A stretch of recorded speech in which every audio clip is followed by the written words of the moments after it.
Tricolor, the pride of India. Our national flag is held high till this date, and high held are the heads of the people of India, people who breathe the air of freedom and sleep soundly, people who built this country together with whatever they could offer, and people who laid their lives in the line of duty. The cost of keeping India how it is today is way more than anyone could ever fathom.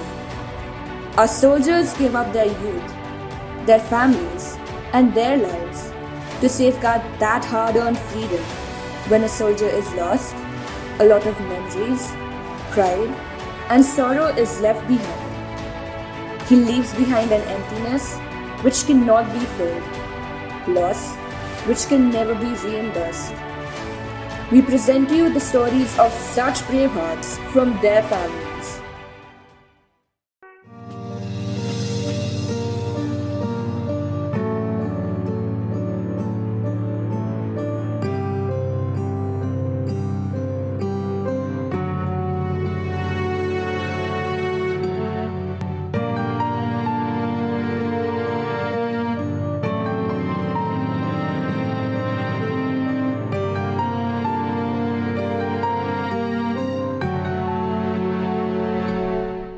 We have with us the mother of Lieutenant Nawang Kapadia, the hero who died gallantly fighting Pakistani based terrorists in the jungles of Rajwar in Kupwara district on 11 November 2000.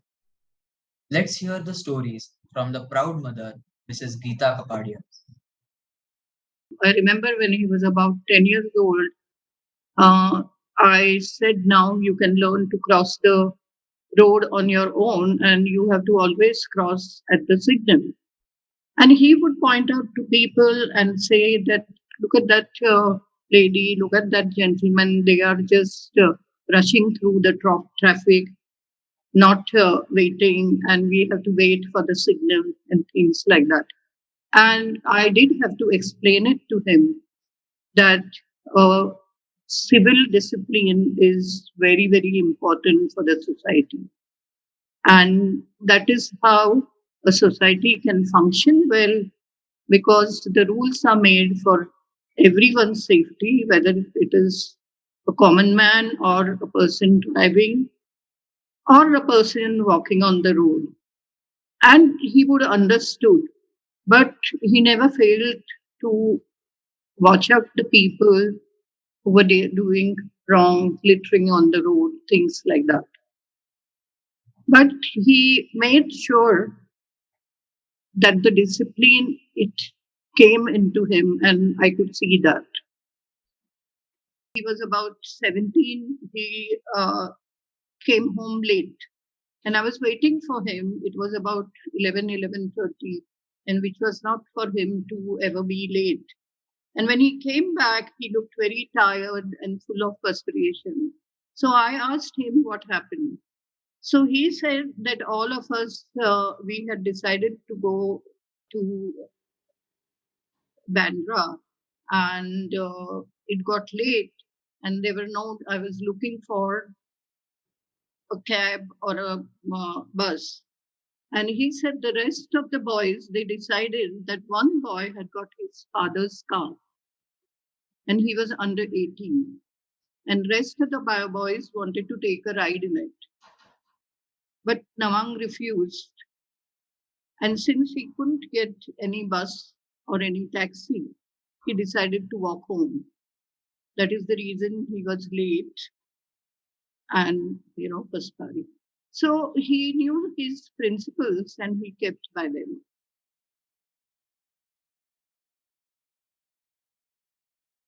Nawang, as a child, from very beginning, even just when he started understanding, he used to, he wanted to wear a uniform. Even as a small child of 3-year-old, he always wanted a collared shirt buttoned up and shirt put inside the pant. And he wanted to salute each and everyone who was in the uniform. When he was 11, he he wanted to go and see NDA, and we thought that was a good thing that he can go and see it for himself what he wanted. But he refused that we should not accompany him from Bombay to Pune. That time there were no telephone. And of course, we bought him a ticket, put him on the train. Of course, on the other side, there was a retired army officer who would receive him so that he would attend the meeting, the passing out parade of NDA. And he knew uh, how to take care of himself. Actually, there was no special conversation that occurred because, as you know, that the day before it was a usual day, so it was a usual talk. We came to know about it on our side later on that the battalion he was in, the 4-3 Urkha Rifles, they had an operation which is called search and destroy. Search and destroy. As a young officer, he was not supposed to join it, but it so happened as his senior was to leave on a uh, long leave the next day and with the convoy. So he told his senior that, sir, you take a rest because you are going to go from in a convoy from tomorrow, and I'll go for it. Few days earlier, in the search and destroy operation, the 3 battalions who looked after that area, they had found a big cache of arms, and they had destroyed that. And they had searched and found a big, mm, means lot many weapons and other things and all. So this day, when Nawang was going for a search and destroy, they were confident that this was only a routine exercise to see now that all was clear. So they were not expecting any attack coming in. And what happened was, so Nawang, as a young officer, he was uh, he had a senior guru, as they called their senior Jawan, who was heading him. He was the one leading him. But it so happened that he got bullet in his stomach and he fell down, and no one could hear his cries. And then he, as an officer, stepped in, took a charge, and he took a charge and went forward. But unfortunately, he was shot from the behind and from the side, and that was it. And it was all really unexpected, and that is how it happened. The encounter had resulted in killing of 2 terrorists of the Al Omar Tanzim, a Pakistan-based organization, with reports of 2 others grievously wounded and likely to have died. Large quantities of arms and ammunition had been recovered. The fight lasted over 36 hours. Lieutenant Nawang Kapadia died in the highest traditions of the Indian Army.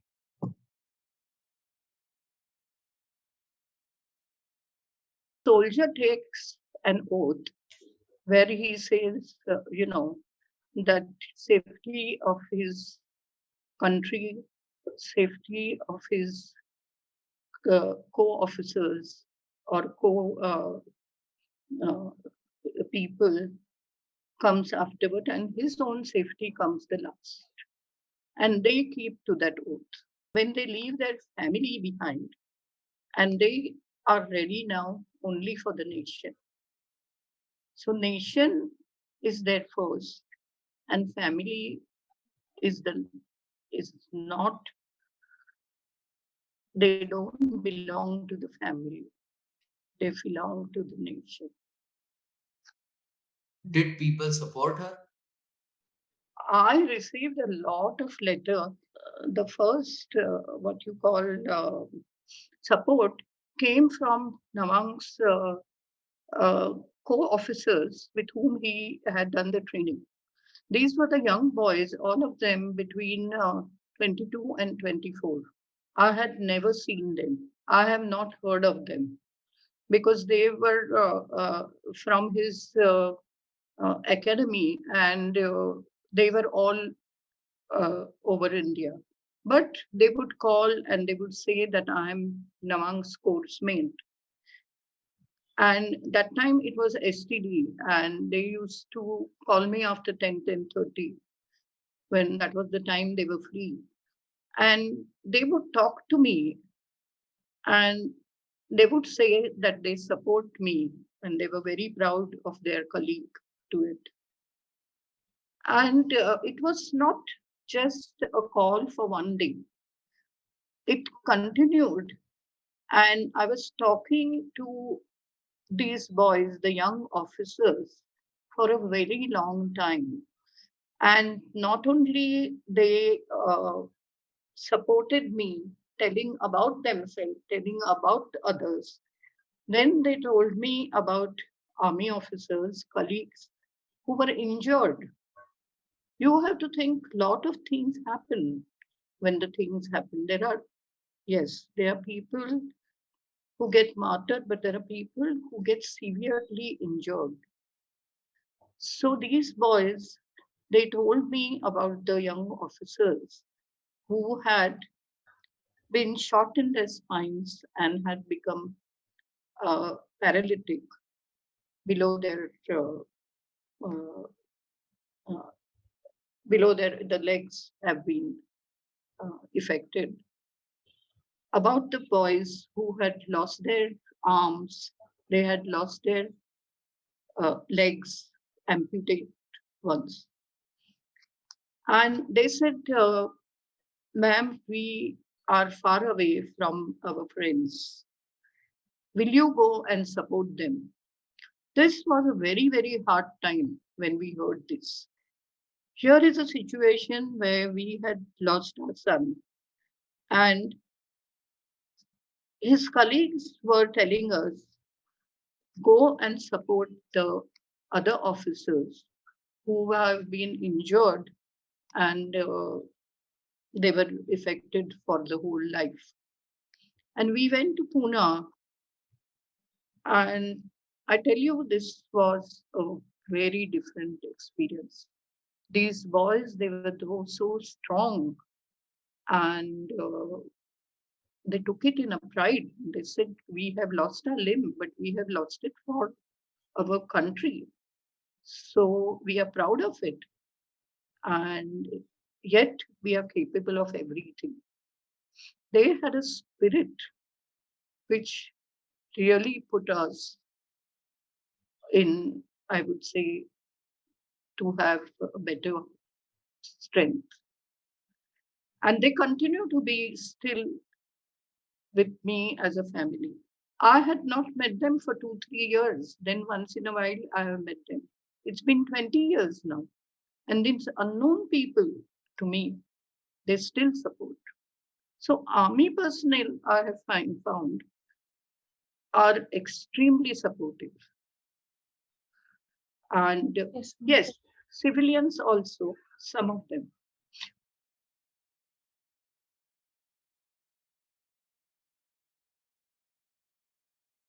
I know they have said to a father who had lost his son, and when he was receiving, his insurance money, that you're getting money for it. So why should you cry for your son? You're getting money for it? So these kind of things are not good,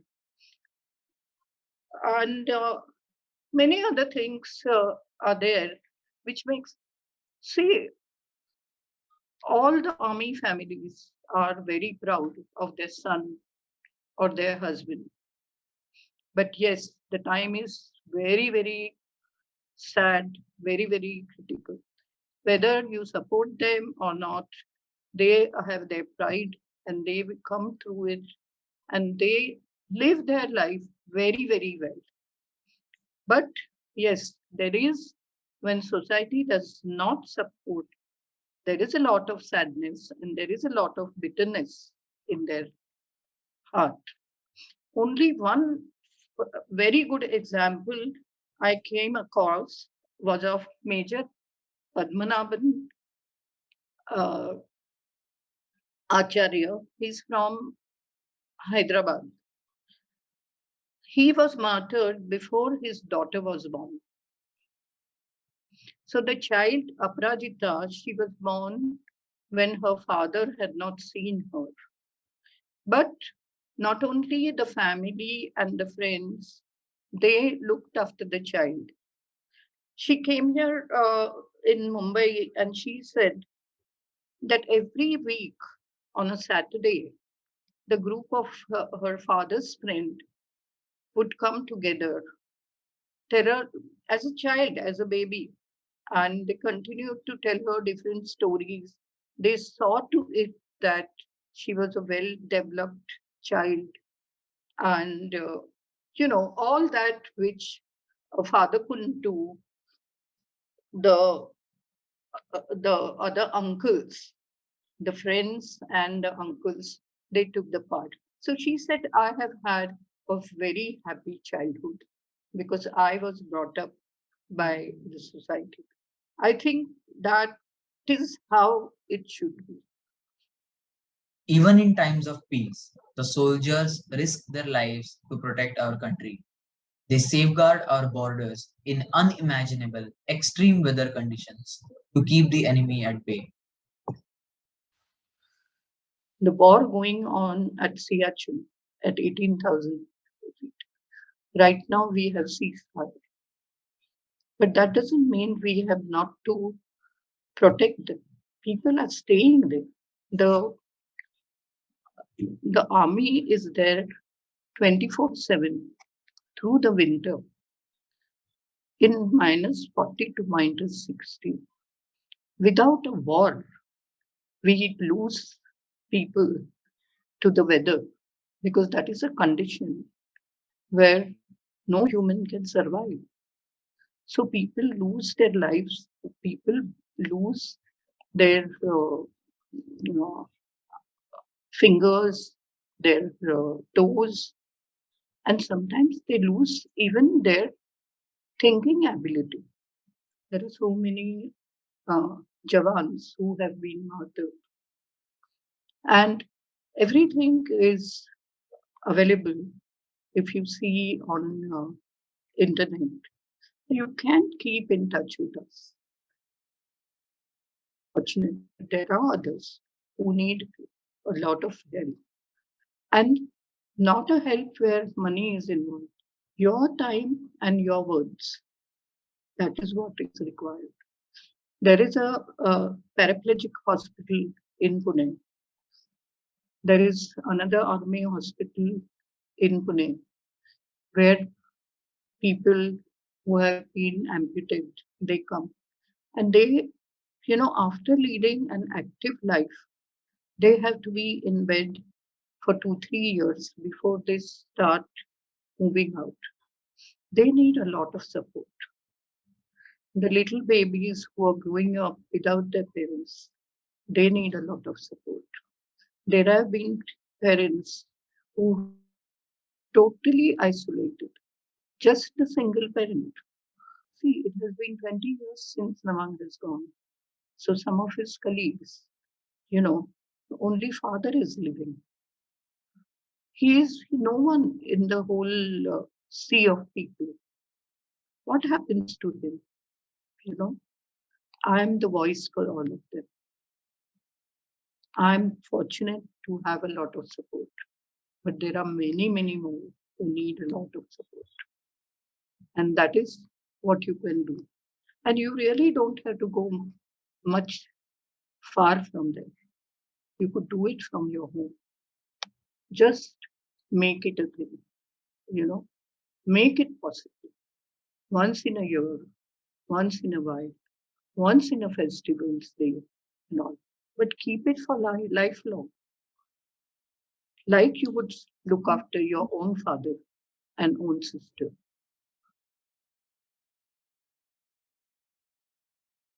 Read about them. There are books like this. You'll find these books are there for many, many officers, many, many people. Yes, You can read, you can tell people about it. That is the reason my elder son, he started one, what you call, www.nawang.com, where he has given the whole story of it that you come to know. And you can ask for this little kukri, which is a symbol actually of 4-3 Gurkha Rifles, but now it stands for all the soldiers. So when you wear it and anybody asks you, why are you wearing it? You can talk about the army. You can talk about the conflict which is going on for 70 years. You can talk about Siachen. That is how you support it. Link of the book, cookery, and website is available in the description below.